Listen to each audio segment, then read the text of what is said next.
Hey, what's going on, man? How you doing? Hey. Anyway, I was talking to my one of my subscribers, very good subscriber, and gave me a decent idea or fun idea. We were talking about fighters, and he's always asking, suppose I don't want to forget him, uh, asking about what's your top 10? Who's your top 10 fighters of all time? And I'm always like, you can't really put them in fighters of all time. It would have to be top 10 in the class. And then we got onto it, and I was like, that's kind of a cool thing to think about when you're thinking about top fighter of all time. You know, what would be your top fighter, or who would be your top fighter? Would it be somebody? Here's the question: that won multiple titles in multiple divisions, or would it be the heavyweight who reigned for an extended period of time?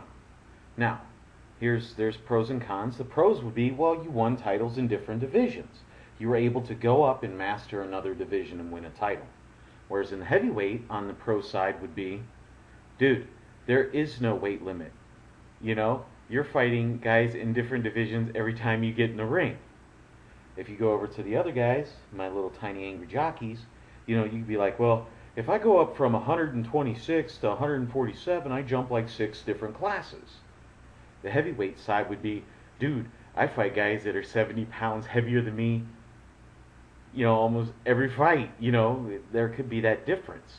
If you think about it, there are heavyweights out there like Valuev, who's at 330 pounds, and he's fighting a fighter like David Haye, and David Haye is giving up 100 pounds to Valuev. Think about that, 100 pounds. That would be like a minimum weight guy. Yeah, they're like 103 pounds or something like that, fighting a cruiserweight that's right at 199 pounds. Think about the weight difference there for a second. Think about the size difference that has to go in. And you want to get height range and everything else. I mean, hell, you got Paul Williams like 8'3", fighting at 147 pounds. Whereas you got Valuev, who is at 7 foot tall. But even Haye at 6'2", 6'3", let's not shortchange him now.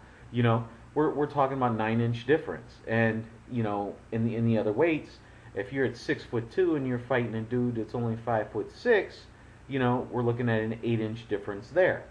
And they're the same weight. You see what I'm saying? So in the smaller weights, not only are you fighting a guy that's roughly close to your same size or similar, it's you guys are the same weight.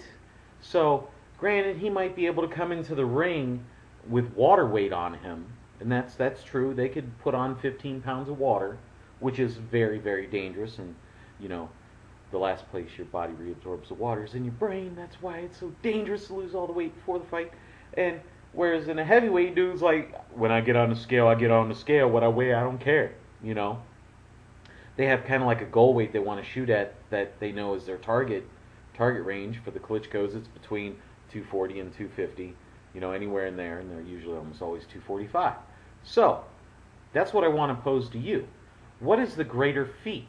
To win multiple titles in different divisions, or to actually lock down like the heavyweight title for an extended period of time?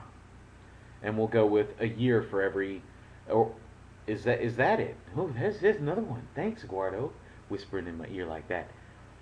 Is it like for every year you hold the heavyweight title, that's like a division? You see what I'm saying? And then the second year it's another division, and the third year is another division.